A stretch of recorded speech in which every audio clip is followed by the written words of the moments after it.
Hi everyone, welcome back to my channel. My name's Laura and I'm the Carpe Diem Stitcher. And today I'm going to be talking to you all about my plans for Sew Purple to End ALZ 22. So if that interests you, please stay tuned.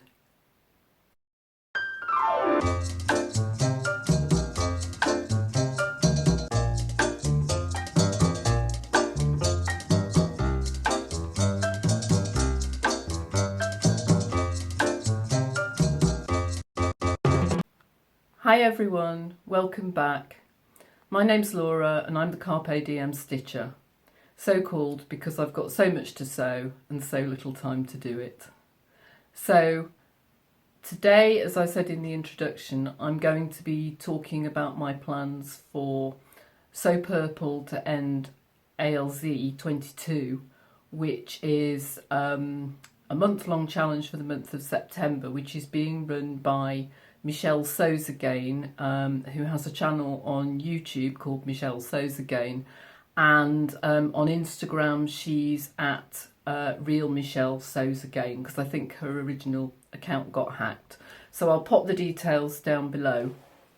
But Michelle has had a really busy September. Obviously we're over halfway through now, and she's been doing challenges every day of September, just about, I think bar one, with other YouTube sewers to raise awareness of Alzheimer's, which is a dreadful disease, in memory of her father, who sadly passed away from the disease, I think a couple of years ago. I'll link the initial video where she talks very movingly about her own story. I'll link that down below, and I think this is a really great challenge, and I really wanted to support it, although I've only got a week to sew something up. But I think this is really important. Both my husband and myself have had relatives who've had illnesses relating to dementia, including Alzheimer's, and so I really wanted to take part in this challenge. I think it's too important to ignore, frankly. So Michelle is trying to raise money, but as I say, she's also raising awareness. So the idea of the challenge, and there are prizes and the details are in the video that I'll link below, is for you to make something in purple. It doesn't have to be a garment. It can be, what did Michelle say, something for your house, something for a pet, it could be a sort of small craft item. But to make something, knitting, crochet is fine, and I'll come back to what I'm wearing at the end of the video. But something that's either purple or predominantly in purple to go with the theme colour of Alzheimer's awareness. And to do that by the end of September, and post a picture on Instagram. And for each individual project that Michelle sees on Instagram, which is tagged Sew Purple to End ALZ 22, or in the UK we would say ALZ 22, and also tagging her at Real Michelle Sews Again, she's going to donate $1 of her own money up to $500, I think, to Alzheimer's through her page in memory of her father. She's asking that if you can afford it, you can donate to Alzheimer's yourself as part of the challenge, but I don't think that's essential in order to enter. So I'll put the link to Michelle's father's page in the description, and I'll also put the link to the UK Alzheimer's Society, which is alzheimers.org.uk, in case you are in the UK, which I am, and you want to make a donation to a local charity. And so the idea is that you do this by the end of September, and then I think the prizes are being done on a random draw basis. So that's the challenge. So what am I going to do? Well, as you know, I got back from holiday a week ago. What you don't know is that I came back with an additional few souvenirs other than the fabrics and the yarn that I showed you. And some of those are really lovely souvenirs. So I bought some books in Germany, and I got a ring on the ship, which my mum very kindly agreed to buy me for my birthday. I had a slightly less welcome souvenir as well, because I managed to get COVID. So I got back on Saturday and essentially spent 4 days pretty much in bed most of the time, cough, high temperature, you know the drill. So there hasn't been much sewing going on this week. I think I got in the sewing room on Friday. Fortunately, it was my short work week, and with the bank holiday for the Queen's funeral, I only actually ended up missing 1 day of work. I was off on the Tuesday. So I spent a lot of time thinking about sewing and very little time actually sewing, and I don't have too much time to do the challenge. However, what I've decided that I want to do is to make the hot coffee by, it's now Waves and Wild, but when I bought the pattern company was called Made by Jack's Mum. And I think I've talked about this pattern before, so I'll pop a picture up here of what it looks like. But it comes in a variety of options, so you can make it as a round neck top, or a cowl neck top, or a top with a hood, or then you can make any of those styles as a dress, and it comes in men's and ladies' sizes. Now, I think now the patterns are split out for men's and ladies, but I've actually got the whole lot, because when I bought it, you couldn't buy A0 pattern pieces for it, which you now can, but the whole thing came as one pattern, so it's a bit swings and roundabouts really. So I'm going to make the cowl neck version. What I'd like to do ideally is make it as a dress, but I'm not entirely sure I've got enough fabric. I think I probably have, but if not, I'll just make the top. And I'm going to make it out of this fabric here, which is, it's a really popular fabric in the sewing community. So I think I've shown you it before anyway when I was talking about Sew Frugal 22. That's coming up slightly brighter purple on the camera than it is in real life. In real life, it's a kind of muted, deep lilac. But I really like it. I've got 2 meters of it, and it is 1.5 meters wide, and it's got about, I think, 30% stretch. And the pattern says ideally 50%, but you need at least 30% stretch in it, and it's definitely got that. So my plan is to make the cowl neck. Ideally I'll do the dress, if not I'll just chop it off at hip length and it'll be the top.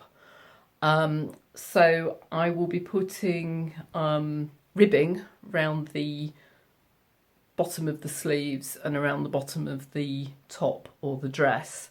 One of the reasons I've not sewn this up before is because I've struggled to find ribbing to match, and you know, you look online and you can't be completely sure that you're going to be able to match it exactly. And then in the end I thought, you know what, I'm just going to go for a contrast. So I've got on order some dark purple ribbing, which actually pretty much I'm hoping is the same colour as the reverse of the fabric. So that's on order, and I thought it was going to arrive on Friday, and annoyingly I then got a message saying that the delivery had been held up. So fingers crossed it gets here in time and I can pop it through the washer and put that on. So I've already got the pattern printed out, and I just need to stick it together. I think I've got all the variations printed out, so I'm not going to need all the pages.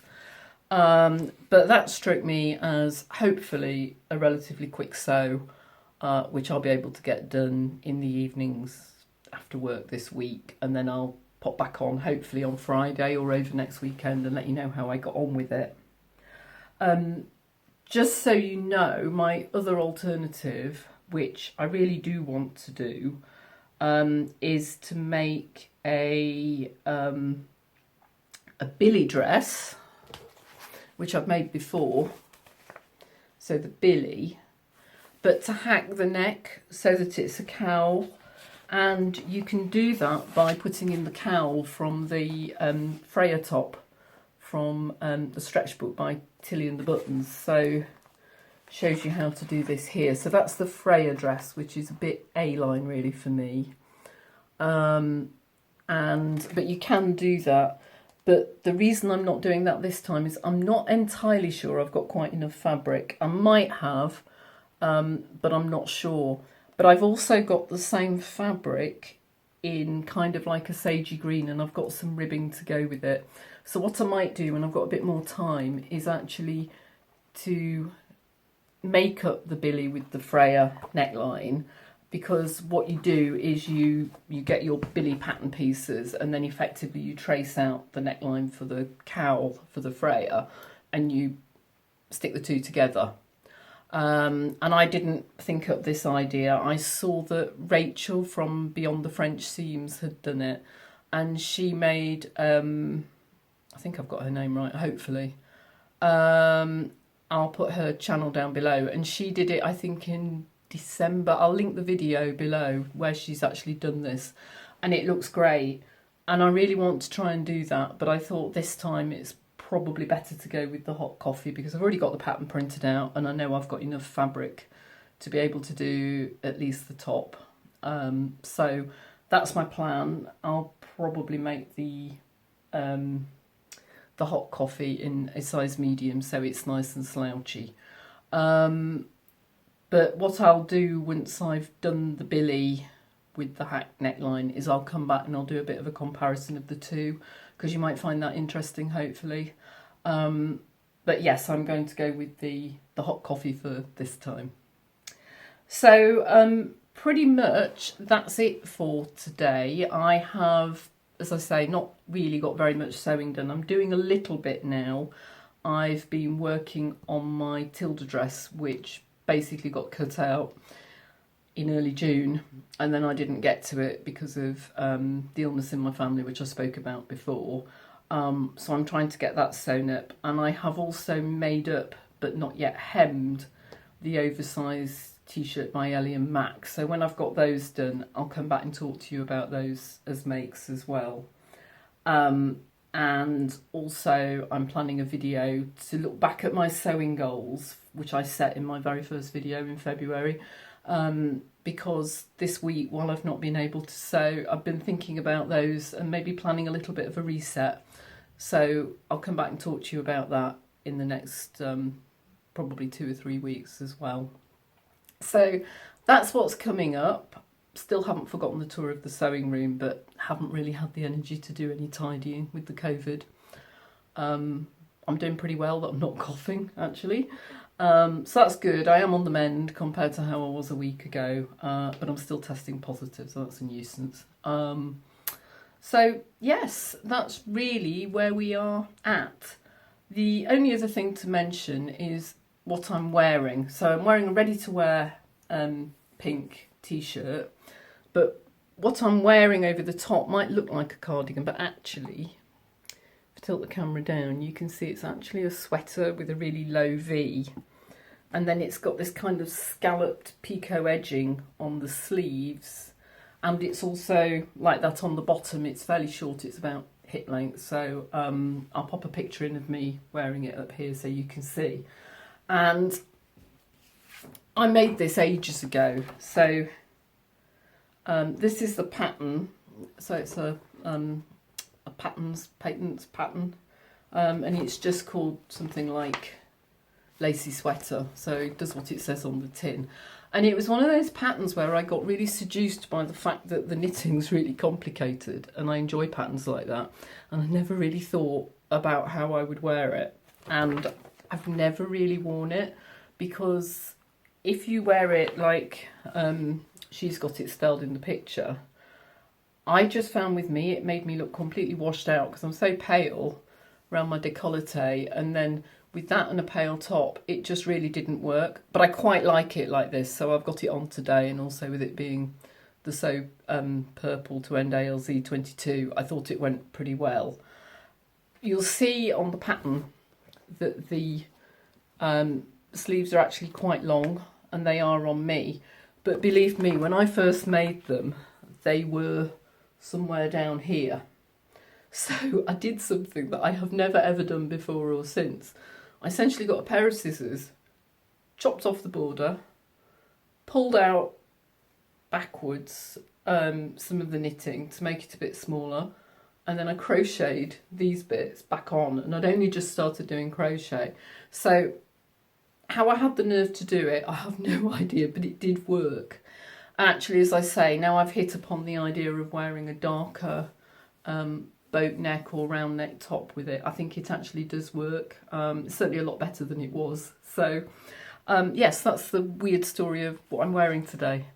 So lovely to be back, and hopefully you've enjoyed this video. If you have, please give it a thumbs up, and please consider subscribing if you want to hear more of all the good stuff that's going to be coming up on my channel.